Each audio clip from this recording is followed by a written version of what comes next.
I always say at this point, I'm glad to be here, but this week I really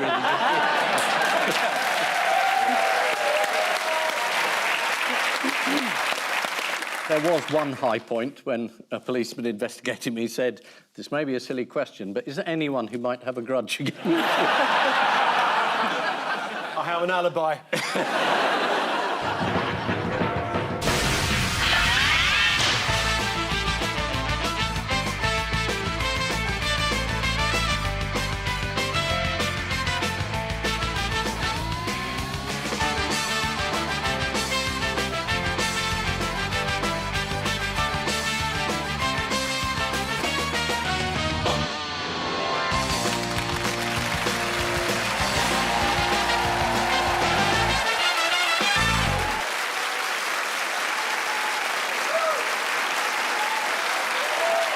Good evening, welcome to Have I Got News For You. I'm Kevin Bridges. In the news this week, in London, 3 men about town meet up with their blind dates for the evening.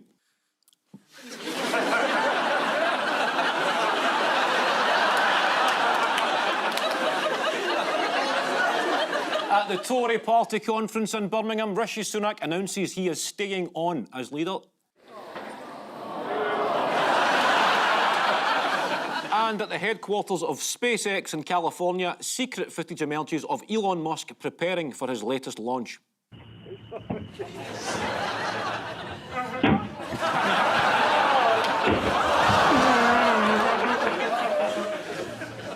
On Ian's team tonight is a journalist and broadcaster who is currently writing a book about the nature of genius.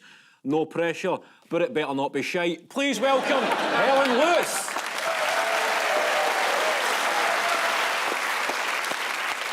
On Paul's team is a comedian who describes her school days at an all-girls school in Kent as if Enid Blyton wrote Skins.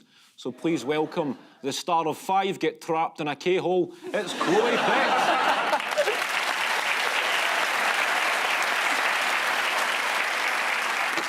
We begin with the bigger news stories of the week. Ian and Helen, take a look at this. Finally, a scandal-free government. Things can only get better. Just a change of shirt, change of suit. This is surely about the shortest honeymoon since that one Britney Spears had. Yes. Immediately, Keir Starmer gets in, and lots of people have said you shouldn't take these freebies, you're going to get into trouble, but, you know, he's a lawyer. He doesn't listen. You can't really spend years attacking the Tories for sleaze, and then the first thing that happens is one of your major donors is giving you all this stuff for free. And it's glasses. And you think, don't walk straight into it. He should have gone to Specsavers, is what you're saying. I mean, just like the previous Labour government, if you remember the Blair government, ran straight into Bernie Ecclestone, major donor giving them a load of money and changing policy. And it's, at worst, disappointing, and B, it's the same again. Well, big response from the audience. It's not popular, but it is what's happening. Problems mounting up for Keir Starmer. Would anybody like to play a game? Yeah, what's the game? It's called Fears for Keir. Well, now I've heard what it's called, I don't want to play it. Let's see if I can sell you on the game. Yeah, go on then. It's a randomiser. It's going to stop on a picture, and I want you all to tell me who it is and why they are a fear for Keir. OK, so, fine. Here's your first Yeah, one. good. Can I just check the words that you're saying? Fear for Keir. Fear for Keir. Fear for Keir. Fear for Keir. Yeah. I did Fear think for it was Keir. Feels for Keir. And Feels we for were all Keir. going to be blindfolded and you were going to bring someone in and we had to work out a Fear for Keir song. I think somebody's threw me under the bus here with these pronunciations. So, OK, yeah. Here's your first picture.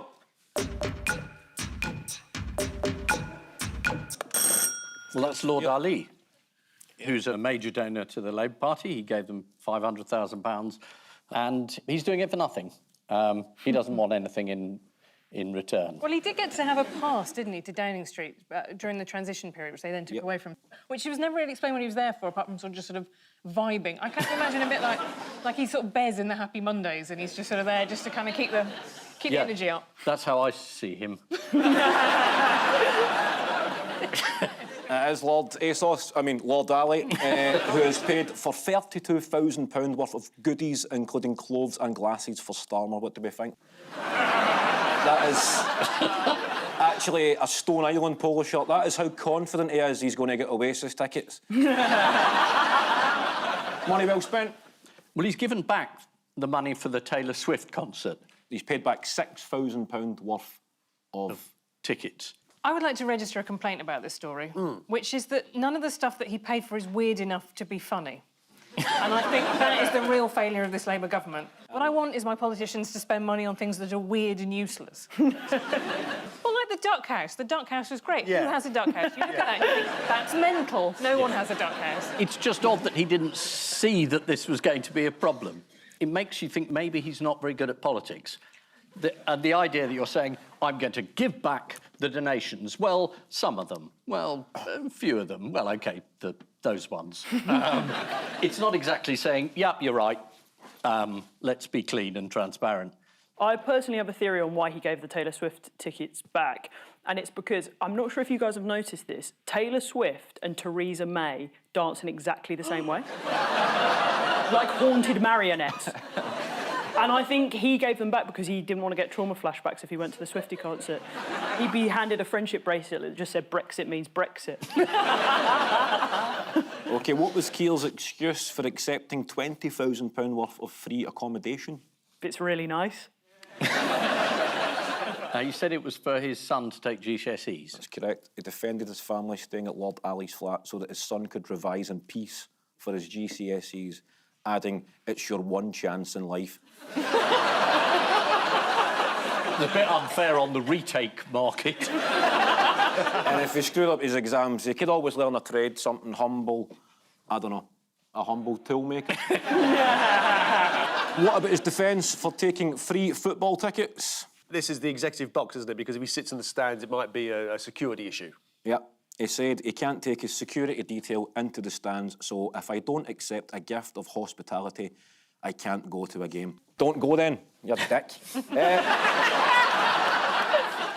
What historic event did Keir get a free ticket to? Was it the Battle of Hastings?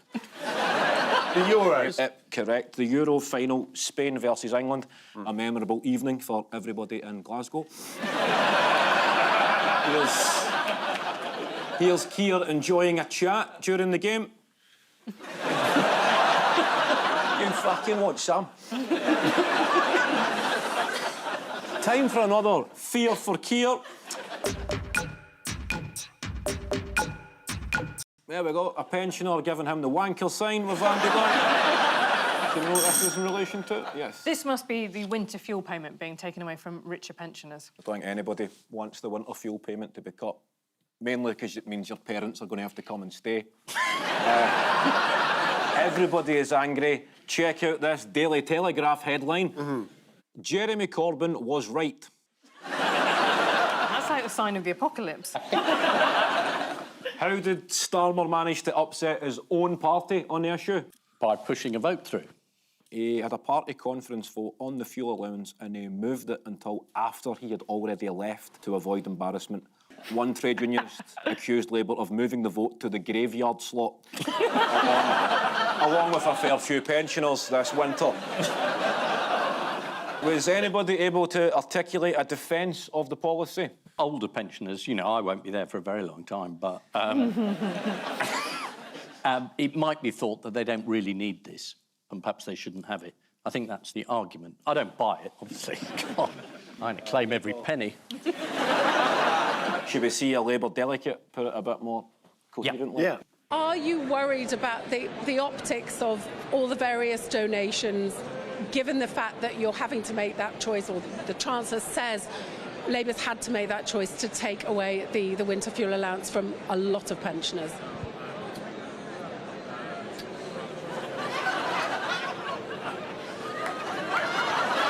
I think... Sorry, could you repeat the question?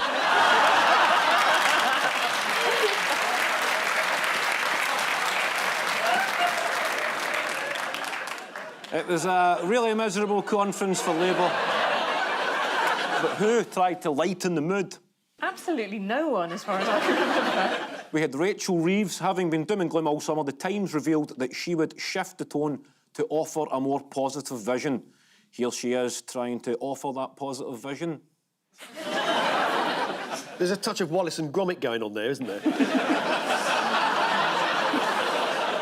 Why did Keir himself accidentally lighten the mood? Sausages instead of hostages. So good. Yeah. I did feel for him because he gave a very long speech and I thought, no one will remember anything about that apart from you said, we're going to bring the sausages home. I think what happened there is sometimes when I come on the television, my mates will be like, can you get the word unicycle in? Which you just done. James, row me a tenner, mate. Unicycle, I'll have a tenner as well. I think what's happened here is his mate, Labour peer Wahid Ali, has gone, if you say sausages in your next speech, I'll give you 16 grand. And he knew that hostages was coming up and he saw an opportunity. That's what I think has happened. It's a product placement, effectively. Sounds plausible. Can I just say that the night Keir did that, I was doing an event with John McCarthy, who actually had been a hostage in Lebanon. And I thought, oh no, this is really bad taste. I don't know what's going to happen. John McCarthy stood up and said, as a former sausage...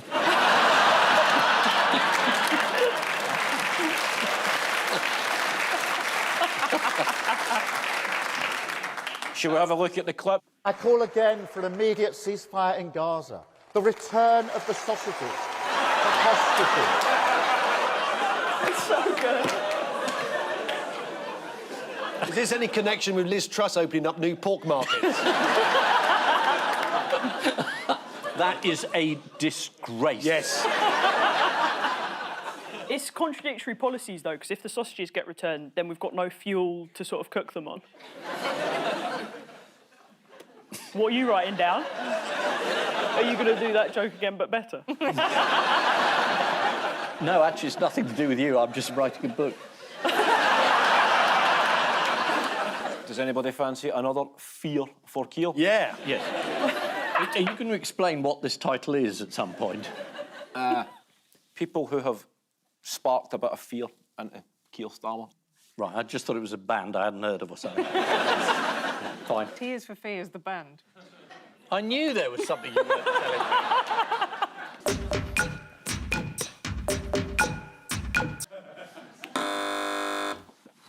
That's Jeremy Clarkson, and I'm assuming he's there because he scares everyone. He's just opened a new pub, hasn't he, Jeremy Clarkson? So is it something like Taxis Beer? Oh, is it the pub garden? Yes. The smoking? Yep, Labour are keen to put the country on an enforced health kick, which includes banning smoking in pub gardens, and he's put up this sign barring the Prime Minister from his pub.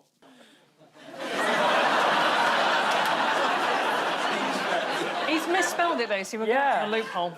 Which means the next version of this round is Fire for Kaya. Final fear for Keir. Let's take a look. Who have we got left? Angela Rayner. Do we get points for this? No, we don't. Well, How long have you been doing this show? about 20 minutes. Yeah, it is Angela Rayner. I would allocate a point for that, Paul. Yeah. That's cool. You can have a point, mate, lovely. for correctly identifying Angela Rayner. Considering they keep telling us there's no money, Labour can't stop splashing the cash.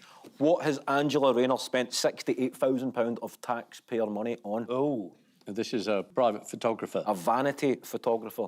Have you seen what she's been photographed doing so far?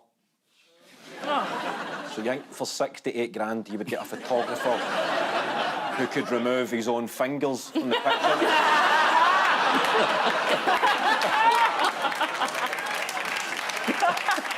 Who will be happy about Angela Rayner's vanity photographer?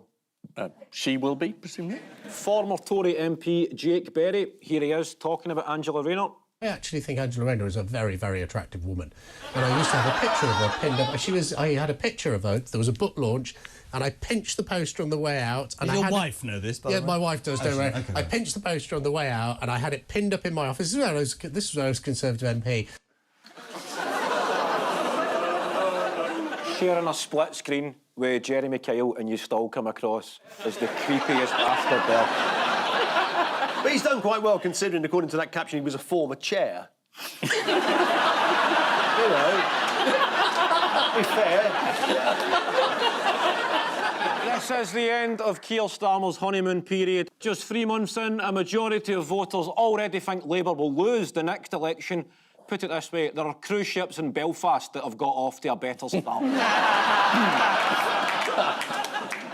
Following victory on July 4th, Keir Starmer was given the keys to 10 Downing Street and then went straight to Timpson's to get a set cut for Lord Ali.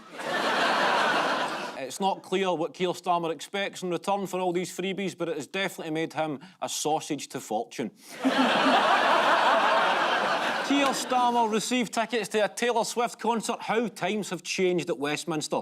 In Boris's day, a Swiftie was when you impregnate a member of staff.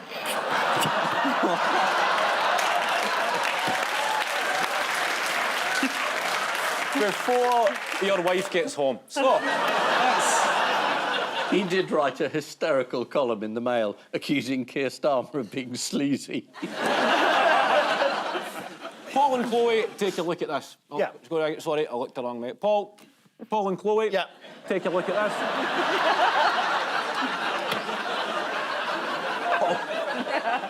What, are you going to do something? No. Paul and Chloe, Yeah. We're still here. take a look at this. No, Paul and Chloe.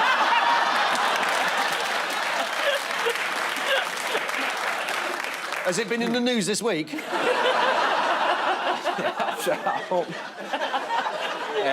Paul and Chloe, take a look at this. I think that's Tom Tugendhat. A clean start, yes. Just empty your pockets, sir. Yeah, that's James Cleverly. Kemi Badenoch looking for some mothers to take some money off. Yeah.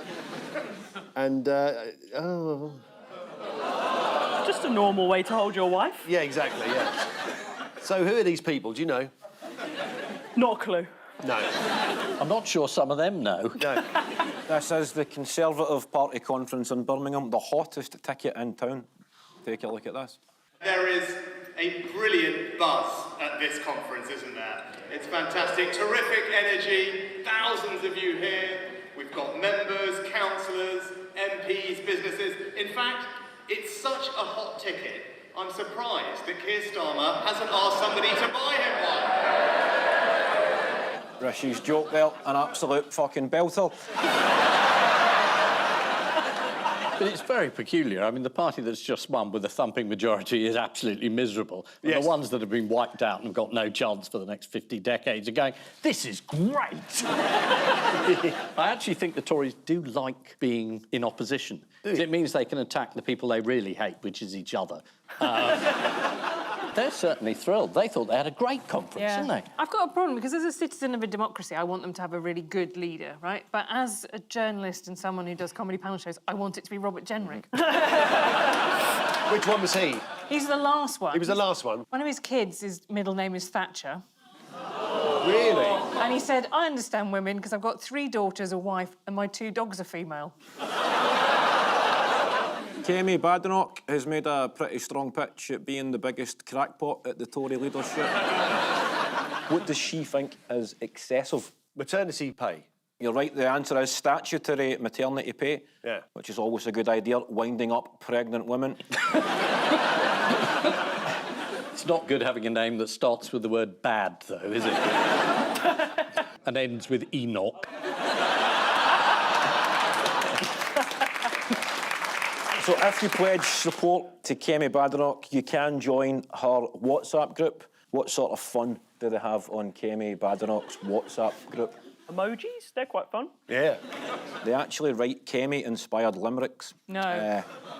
No, I'm against that. Would you like to hear a sample? Oh, I please. think so. Yeah. We know Kemi's got the right stuff and won't fail when the going gets tough. Then it just goes to shit. Tom, James, Mel and Bobby don't delight the lobby, so Miss Badenoch's the one up to snuff. I think it's a cry for help rather than a limerick. What's the formula of a limerick? The next 2 lines have to rhyme, and the last line rhymes with the first 2. So they all rhyme. No. We know Kemi's got the right stuff and won't fail when the going gets tough. You won't get any money if you're a new mummy, so... So we say she's had enough. Thank you very much. Thank you. We got an alternative last line. Go on in. So don't try and get up the duff. Oh, Yes. Yeah, there we are. She finished her speech with a rallying cry. What was the rallying cry? I hate all of you. Who wants some? Yeah. She said of her campaign, "We are a movement." There we go. I had one of those this morning. Robert Jenrick is probably the favourite. Now, if your name was Robert Jenrick and you wanted to jazz it up a bit, so it was a bit more cool, Yeah. how would you go about that? Bobby Jenrick. And he's called himself Bobby J. They've got hats. We want Bobby J. Yeah. We want Bobby It's an J. ill-advised reference to someone who got shot. It is also an ill-advised reference because, according to Urban Dictionary, Yes, it's a reference to a blowjob. in certain communities, yes. Chloe looks scandalised. I enjoyed your genuine kind of, not Bobby Jenrick. Yeah, but it's worth getting one, though, isn't it? Yeah. What? I mean, the cat. What? You know. Jenrick's record in elections is not great. What happened when he was a student trying to get elected as the college student union officer? Was he tarred and feathered and thrown into a canal? He was the only candidate, and he lost. He failed to win, even though he was the only candidate. Robert Jenrick owns an unusual item of personal grooming equipment. Can you tell me what it is? A nasal perma. It is hair. It's kind of related to hair, so... Button belly button fluffer remover. I think it's a button belly button fluffer Yeah. remover too. You want to go with that? Yeah. Is it a comb? You sound like you haven't come across one of those for something. You're right. According to the Mirror, he has a special razor to shave his hands. What? Even more disturbingly, it's for his palms. Another of the candidates is James Cleverly. Every successful politician has a big vision and a slogan to match Obama's "Yes, we can," Martin Luther King's "I have a dream." Let's take a look at James Cleverly's. Let's be more normal. He also gave my favourite interview of maybe of any of the Tory candidates in which he went, yeah, I've watched porn. And I almost now can't remember if they had actually asked him a question about that. Just putting out there, guys. My name's James and I like to rip the head off it. That's a decent introduction. Currently, there's also a guy running for leader who is called Tom Tugendhat. Yeah. I don't know if he's got a nickname in the style of Bobby. Tom Tug on that. The T-shirt, the arrow pointing. If your name was Tugen... How do you say it? Tugendhat? Tugendhat. Yeah. Tom Tugendhat, TT. How would you make the most of that, if that was your name? How would you try and make that sound? He's got a Bobby range J-ish? of Tom Tugendhat. He has. He has it finally caved else. in and he's got Tom Tugen hats. But he had also Tom Tugen water bottles, Tom Tugen... all sorts. Tom Tugen tats, right? He had Yep. tattoos that said Tommy Tugs on them or whatever. He's got... he's got a tin of spray tan, and if you apply too much, they will want you deported. Liz Truss was at the Tory conference. What did she have to say? I'll be back. She said the Conservatives would have done better at the last election if they hadn't kicked her out. She said I wasn't wrong. Yeah. I mean, it's become a bit like sort of going to see the lunatics in Bedlam, hasn't it? Oh, I wonder what Liz Truss will say. Go on.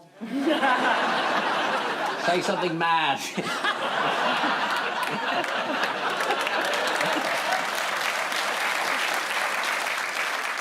Well, I tell you what she said. Yeah. Since she's had a couple of years to reflect on it, she's become a calmer, more relaxed, more natural person. Let's take a look at this new Liz Truss. Hello, Ms Truss. Sky News. Why do you think the contenders should listen to anything you have to say, given the disaster of your premiership? Do you think they're listening to you? Do you think your interventions are helpful to the Tory party in the state that it is at the moment? Do you take any blame for what happened in your premiership, Ms Truss? Or do you think any of it was your fault? Do you think the leadership contenders should take more of a Truss-like approach? It is like the face when you're trying to unlock your iPhone. I think she's an AI experiment and they're seeing how long we'll believe it. I question the word intelligence. Artificial, yes. This is the Tory leadership battle down to the final four. The Guardian presented this helpful guide to the Conservative leadership candidates, after which the passport photo booth blew itself up. Kemi Badenoch told the Tory conference that 10% of civil servants should be in prison. So about the same proportion of Tory MPs and BBC newsreaders. In Birmingham last week, Liz Truss declared, "I'd have done better than Sunak in the election," to which the barman replied, "I know, love, but I called last orders 20 minutes ago." You want me to do that again, cleaner? Just carry on. Just carry on? All right, mate. Relax, mate. OK. And we forgot to do the round about the Middle East, so that's coming up. Not many series only have one episode, but this might be the one. And so, to round two, this is the strength-ometer of news. OK, fingers on buzzers, teams. There we go. This is the cruise ship, which I believe now has eventually left Belfast. It's been there for about 3 or 4 months. And finally it set sail, and they're just heading across the Atlantic now, where there's been reports of icebergs, but they're not worried about that. Finally, it left Belfast on Monday. We can see how far it got. Yeah. It got about as far as Bangor. Yeah. Not even the one in Wales. It got as far as the local Bangor. And then it turned back, giving the explanation, "We still have some administrative paperwork to be finished." Where is it going now? Caribbean, next stop, isn't it? Closer to home. Caribbean. Sorry. Isn't it going somewhere in Scotland? Yes, it is. I was quite flattered it was going to take in Scotland. It's going there to refuel. The cruise is meant to be a 3.5-year round-the-world trip. Why might one cruiser be seeking a refund? He liked it in port and he's angry they've started moving. One woman paid £75,000 for a permanent cabin, and she was kicked off for making critical comments in a private WhatsApp group. Oh. She did it in Limerick form as well. She did it in a private WhatsApp, so there's also a grass on board, which is the last thing you want to be in Belfast. How have the passengers spent their days stuck in Belfast? Having a good time. Generally, they all seem to be very upbeat, the people I saw being interviewed on the news. One couple had this to say. How did you manage to stay happy throughout all this happening? Oh, how can you not in Belfast? Yeah. We've had so much fun. We drank. That is actually the captain and the first mate. OK, fingers on buzzers, teams. Yeah.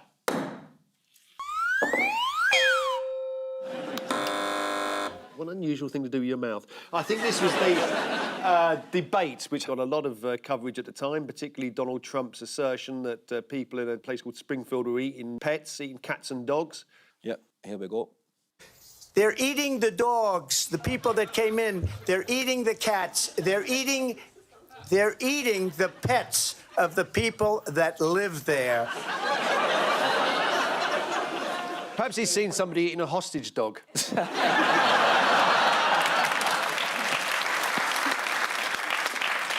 You wonder if that disinformation's going to spread over here.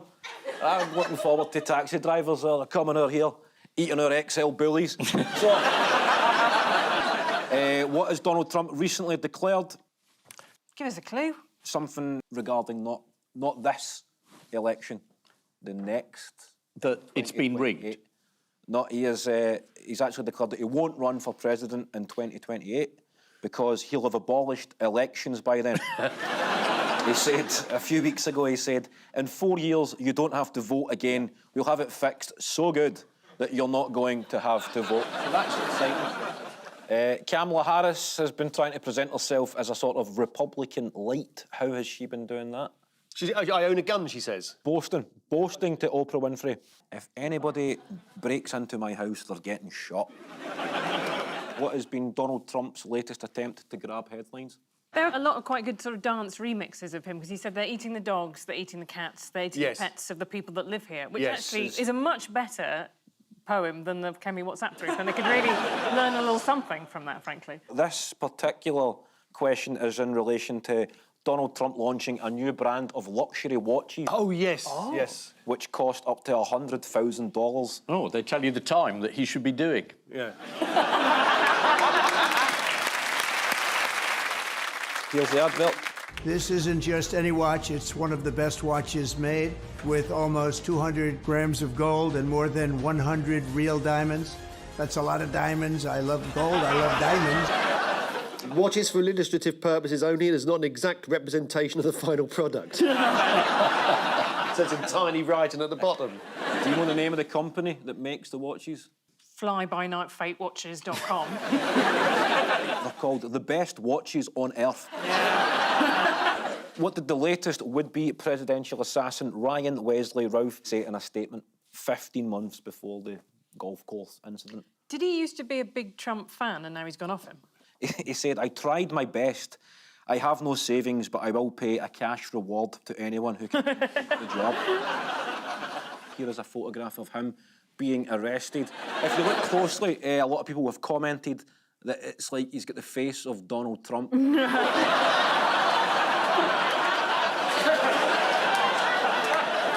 None of the people we've mentioned so far is the maddest person in the US election, though. Who would you say that is? Oh, that's the guy. Is his name Jackson? Mark Robinson. Mark Robinson. North Carolina. Yeah. The man who could describe himself as a black Nazi. Several mentalists, but this guy is actually running. Well, he's running as an independent.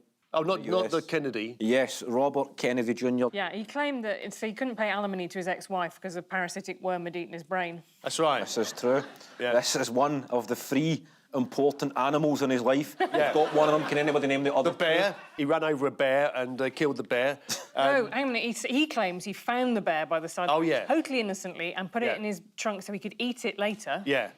And then decided, in fact, he was going to put it in Central Park and stage it to make it look like a bike had hit it because he hates cyclists. Yeah. So they've got a worm, you've got a bear, and there's one more. Did he put a bird in to eat the worm? And then a cat to eat the bird? Yeah. It's a whale. Right, so here it's just for everybody that's a bit confused here. There is the worm that lives in his head, right, as we spoke about. The dead bear that he found on the road and then tried to fake an accident between it and a bicycle. And then there is the dead whale that he found on the beach, and according to his 6-year-old daughter, he chainsawed the head off it and strapped it to the roof of our camper van for a 5-hour drive home.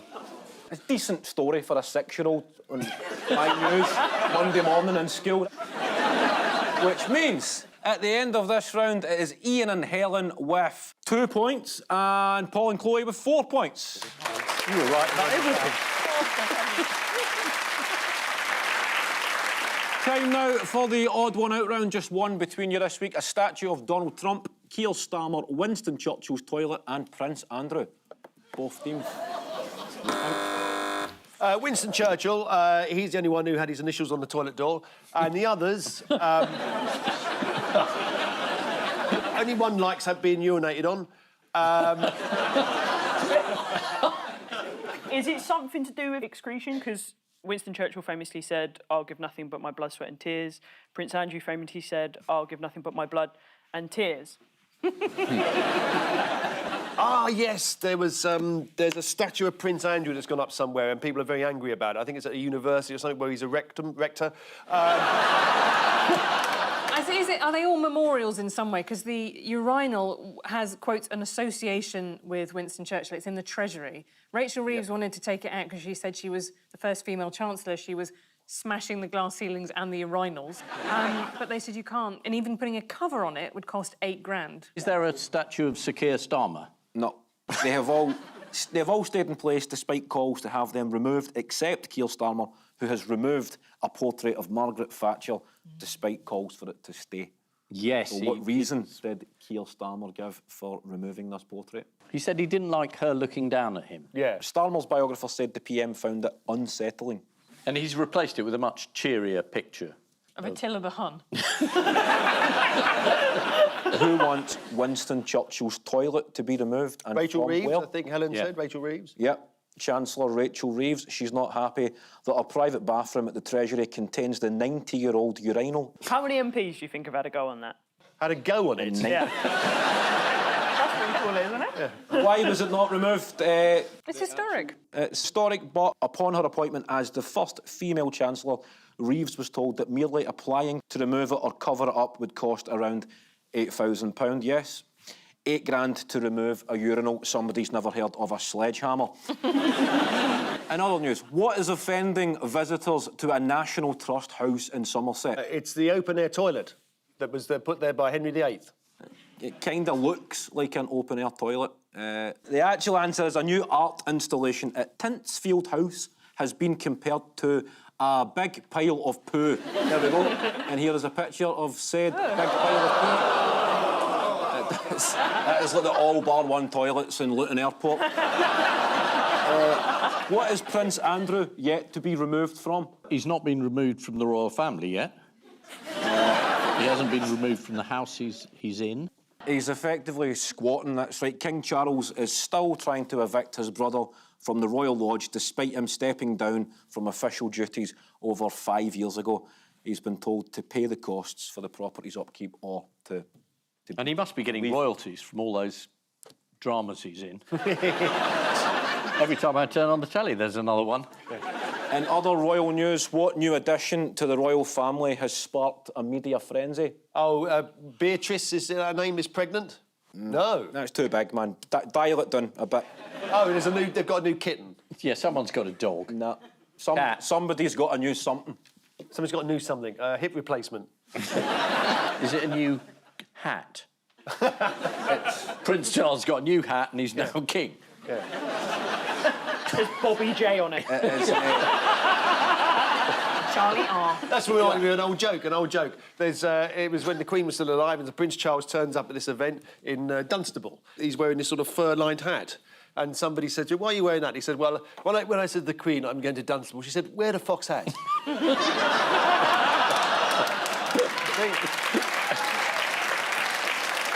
Prince William's got a beard. There we go. That's it. The whole world's talking about it. Really.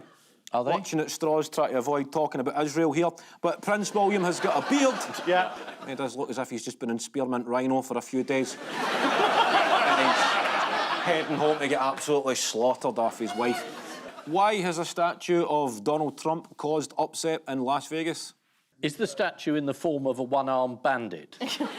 So you pull his arm, and then a golden shower... No, I'm not going there. Have you got a picture of it? Do you want to see the picture? Yeah, yes. go on. So it's offended. Oh, Here it is from a different angle there. Look, there's a little hostage there.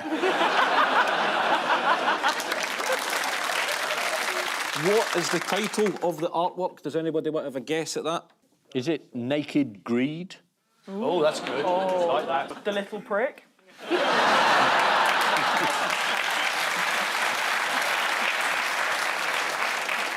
Yes, the 43-foot, £6,000 nude structure is called Crooked and Obscene. Yes, they have all stayed in place despite calls to have them removed, except Keir Starmer, who's removed a portrait of Margaret Thatcher despite calls for it to stay. According to the Times, the King is keen to move Prince Andrew to more suitable accommodation. Well, I think Jeffrey Epstein's prison cell is still available.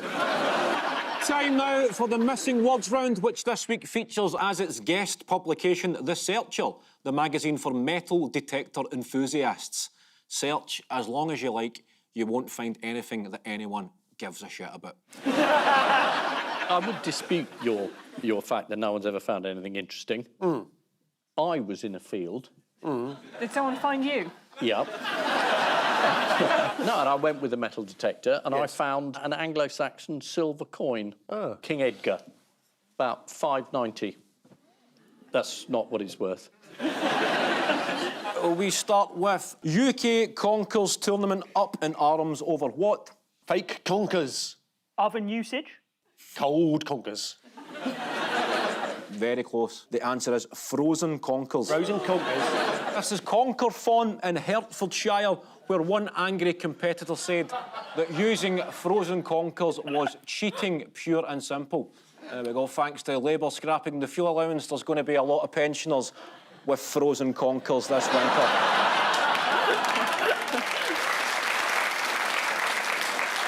Next up, what found in tomb with mummy?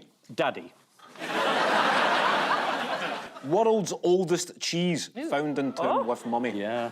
Scientists in China have identified a substance found with a mummified body as kefir cheese. Here is the mummy in question. Scientists have ascertained that the cheese is 3,600 years old. They ascertained that partly through carbon dating, but mainly due to the label reading best before October 2nd, 1576 BC. Next up, highlights of the Dorset and West Pathfinders Charity Weekender included what and what? Murder and sodomy. In which order? Bed and breakfast. Ant and Dec. S&M. M&S. All four. The answer is highlights of the Dorset and West Pathfinders Charity Weekender included a slushy machine and proper toilets. This is, of course, an article from The Searcher magazine. The full list of amenities at the campsite included a cider bar, a vegetarian food wagon and slushy machine. So I'm guessing those proper toilets took a proper hammering. Next. Pensioners in Derbyshire find fame after what? Launch of website only Nans. Pensions in Derbyshire find fame after looking through DVDs of old musicals. The answer is pensioners in Derbyshire find fame after starring in Western film. Next, if you miss what, there's now a website that lets you relive it. Evensong. If you miss experience in life because you're glued to the internet, there's now a website that lets you relive it. The answer is if you miss sounds computers made in the 1990s, there's now a website that lets you relive it. This is an article for computer buffs nostalgic for the days of performing tasks such as defragging a hard drive. I'm not sure I know how to do that, but more importantly, neither did Hugh Edwards. Okay. Finally, while out with my metal detector in a field in Shropshire, I was surprised to find... A metal detector. Ian Hislop. Yes.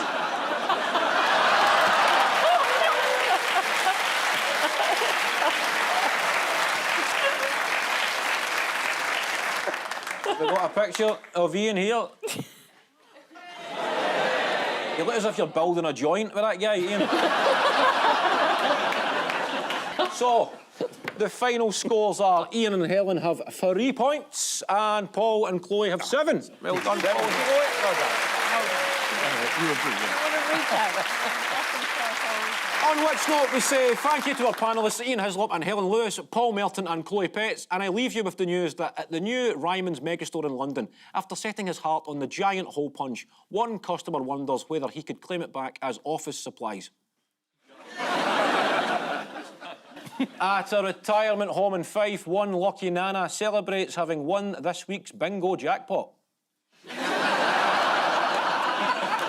And in London, a new artwork is unveiled at the headquarters of the National Institute of Proctologists. Good night.